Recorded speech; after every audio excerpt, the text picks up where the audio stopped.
Time for another edition of NBA Fast Break Bets presented by Parlay Play. I am Gino alongside Erik from ETOF21 Sports.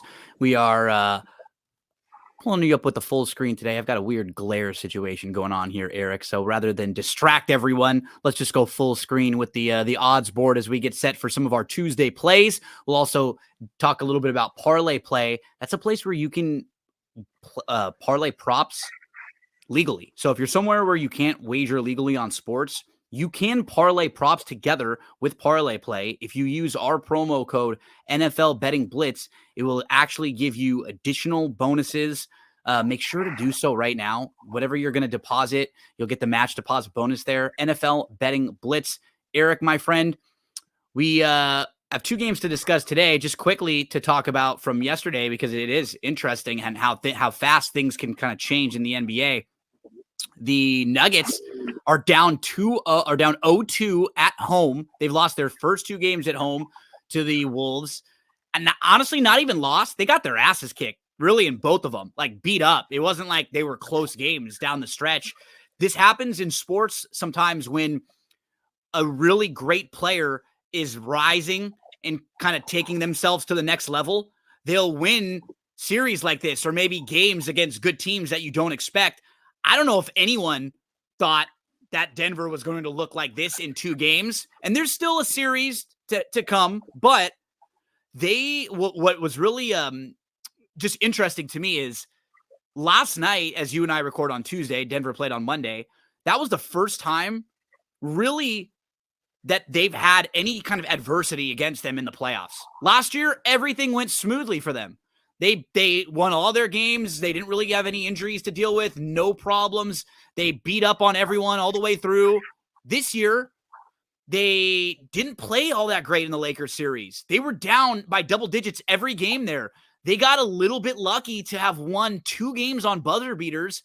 And Erik, that's just one of those things that whether it's you're playing against better teams or you just can't do that over and over and over again.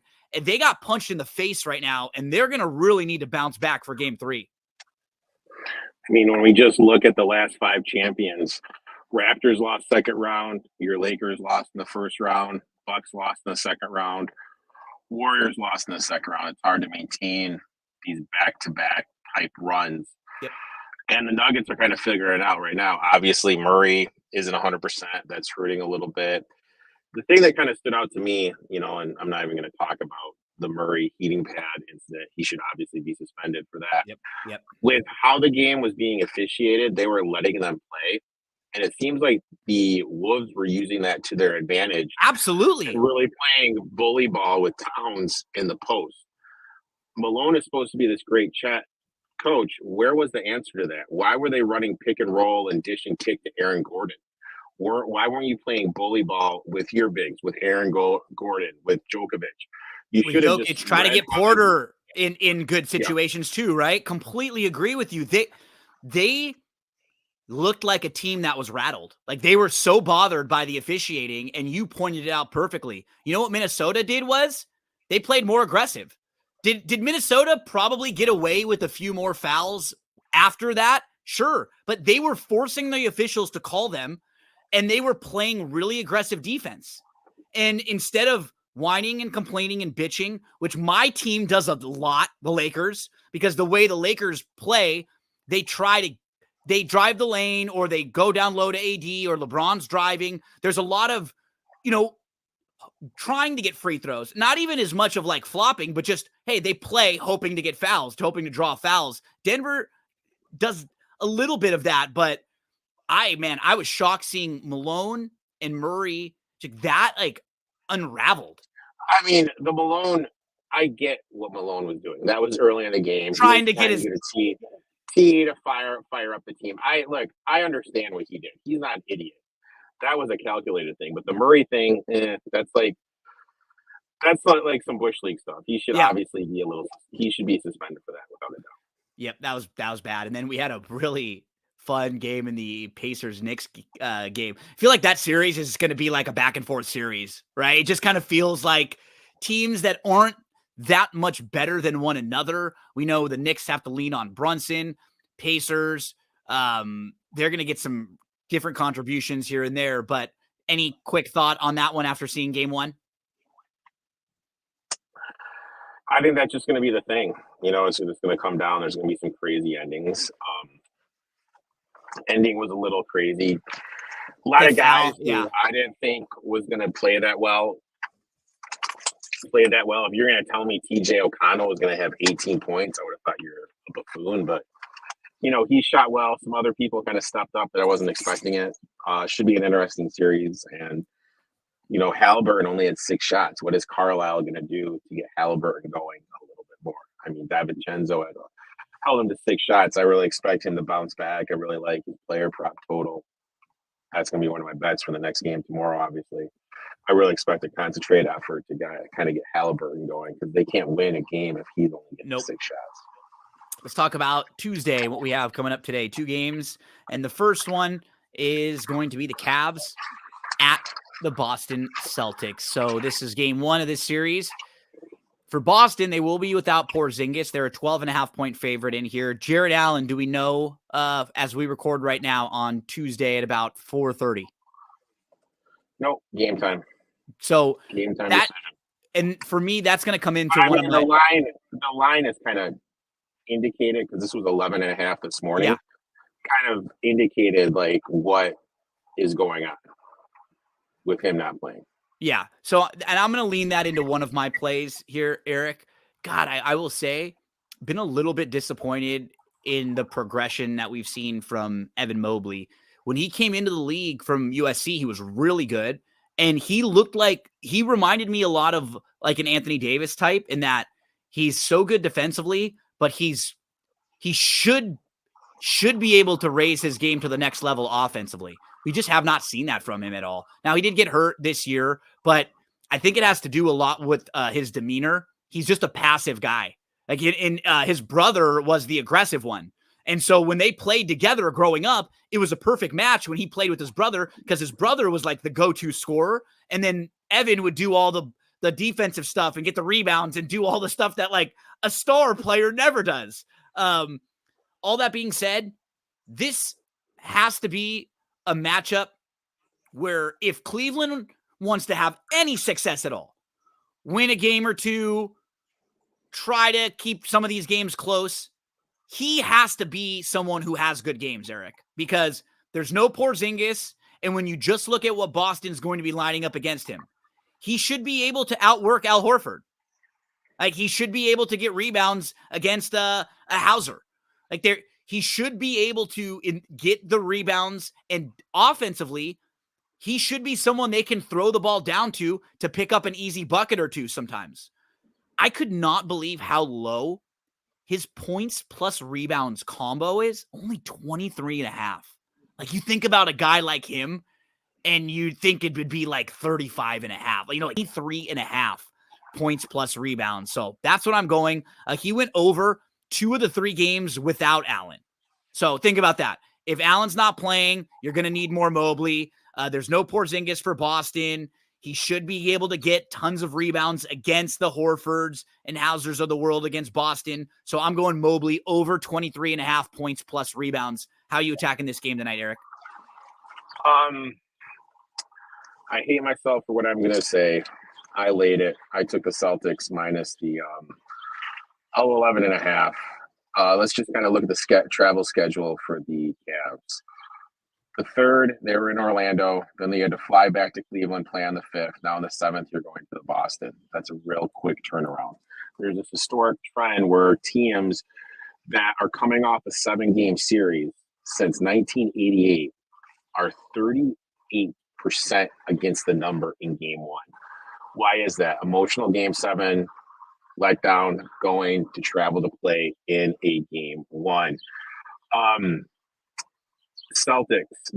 Cavaliers for the playoffs, 12 field goal percentage shooting, 15 3-point percentage shooting 14th in rebounding, and 16th 3 points per game, all on short rest. All the stats I just read have to do with legs and lift. Those numbers should decrease because these guys' legs are going to be tired.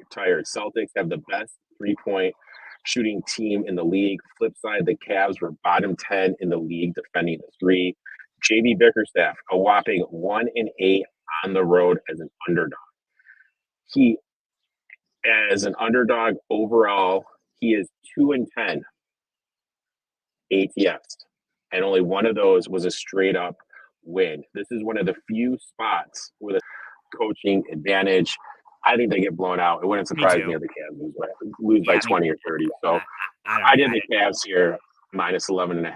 Also, Boston can't. I mean, this. Can I ask you honestly? And I was thinking about it, and I know it's hard to go back in time because this happens every year. Every year there are injuries, right? Every year, key guys and key playoff matchups and games get hurt. I don't think I can ever remember one team having an easier road to an NBA Finals than how Boston is set up this year with all of the teams around them. You go from 2 all the way down. I mean, the 2 seed was the Knicks. They played without Randall, and they were missing even a lot of their guys aren't 100% healthy right now, but they are missing Randall, obviously. The 3 seed was the Bucks. They were without Giannis and Dame, obviously. The 4 seed here is this Cavs team. They're not good at all. They barely were able to beat Orlando as the 5, and this Cavs team really hasn't even been that healthy. We don't know. We know Jared Allen's not playing. Mitchell was not healthy the last stretch of the season. The Magic, super young team. There was no chance that was like going to be a legitimate playoff team. The 6 was the Pacers. They're not like a legitimate playoff team really either. And then the 7 and 8 were a banged up Miami and a banged up Philly. I can never remember a situation where one team had every other team below them dealing with massive injuries. And now Boston's dealing with one too with Porzingis, but I mean, they have an opportunity, Erik, to just cakewalk through playing no real teams at all. And sometimes you got to be good and sometimes you got to be lucky, but this is like jarring. Yeah, I mean, but it's one of those things. You can't blame them for that. No, they didn't. Not at all. It is what it is. It's just the way the cookie crumbled. Unfortunately, Boston does have a history of blowing these opportunities. We'll see. Does Cleveland have enough talent to kind of make this interesting? Yeah, but sure. I really don't trust Bickerstaff. I got one more play in this game. I'm going with Donovan Mitchell under 27.5 points coming in, 3rd game and 5th in 5 games. The 2 games before, of the possible 96 minutes, he's played 89. He has a visible limp. He's visibly not 100% on the court. Now you're going to be defended against Holiday, White, and Brown, and also you can throw Tatum at him. I just think it's a tough matchup for him. I think he's really going to be tired. I think he's going to have no legs, and it wouldn't surprise me if Bickerstaff is smart. You just pull all the starters early in the 3rd and just kind of rest them up in hopes that game 2 you can bounce back. Because the last thing you want to do is have this be a 20-point game in the 3rd and just kind of gets hurt. I mean, you can kind of roll up your sleeves, wave the white flag. I'm going to think there's going to be some shooting regression. It's coming off 2 back-to-back games where he scored over 52 points for 52 games ago. Celtics are one of the better defensive teams. Obviously, I think they're going to make a concentrated effort to take him out. So I did under the 27.5. Yeah, I mean, I was thinking about this last night too. If you was looking at the way the teams were in the first round and who they had playing, if you were going to do a draft of just teams from like the East and the West, you'd probably pick Boston towards the top 2 or 3, depending on who you liked. You might take every other team in the West as like a team that was good enough to win it all versus any team. Like you might go 9 teams and you would pick 8 West teams and 1 East team with Boston. It's just as far as how teams were when the playoffs started, how healthy they were, how good those teams were. And it wasn't always that way. It got really weird in the last couple months. You're watching some of these East series and it just seems like a totally different like sport sometimes than some of the West teams that were when they play at their top. And speaking of those teams, Erik, we have a new series tipping off tonight. Mavericks at the Thunder. Thunder are a 3.5-point favorite here. God, it feels like they haven't played in forever for OKC as they got through the Pelicans very quickly. For Dallas, they will be without one of their bigs. Kleber is out. But Erik, that to me kind of just leads into one of the plays I have. I'm going to lean on PJ Washington. Without Kleber, he's the big that they'll have stretch. So he's someone that they will, I think, need more to play even more minutes because he's their stretch big, which they don't have the other one to go to. His over under for combined points rebounds was 18.5 at plus 118. It's an adjusted combo. So I just think he's going to be on the court more, Erik. He's going to be getting more minutes here. And the one thing we know about Oklahoma City, they're not very big. That's where they struggle is rebounds, kind of second chance points. I think he'll be able to, get a 12-8 type of game. Like, that's fine. We don't need a monster game from him, but you get 3 or 4 rebounds and you're able to put those back in. Let's go PJ Washington over 18.5 points plus the rebounds. Talk to us about your plays in the Thunder versus the Mavs tonight. I really wanted to get to the Thunder -3, but I just couldn't get myself to do it. I may add it if it dips down to 3, but kind of didn't have the gusto to pull it. But I did do Lively over the 6.5 rebounds. I got this at plus 110. We saw the last 2 games of the Clippers. He started to play more than Gafford. Those last 2 games, Lively led the Mavericks in potential rebounds and rebounds per game. Luka is banged up. Since his injury, he is 3rd on the team on potential rebounds per game. So he's not really crashing the glass that much to avoid the physicality. Thunder for the season gave up the 5th most rebounds per game to opposing centers. You mentioned it. They're really weak on the interior of the Thunder. For as good as Chet Holmgren is, you can kind of bang him up. I was going back and forth between who to play between Gafford and Lively. I ended up on Lively just because Gafford is a little bit banged up.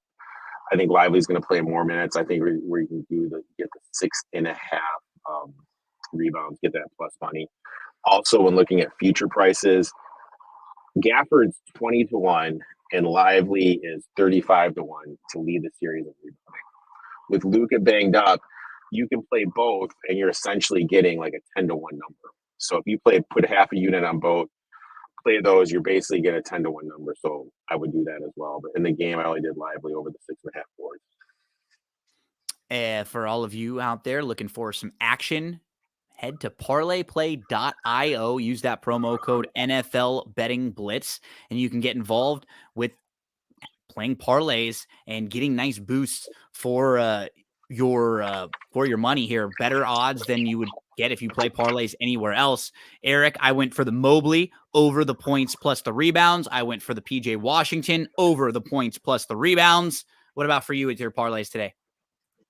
I just did the Mitchell points under and the Lively point rebounds over. Erik, we will be back tomorrow, Wednesday at 6:00 p.m. to discuss the Wednesday NBA games.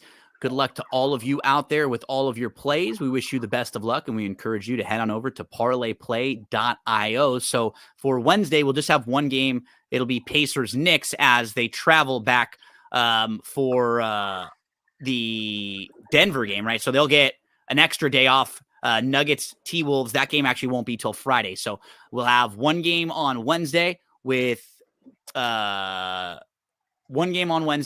just the Pacers and the Knicks. Then on Thursday, we'll have these same 2 games from these series back for Thursday. And then Friday, we'll pick back up with the Nets and the Mavs. Good luck out there, everyone. We'll talk to you again on Wednesday right here on Fast Break Bets.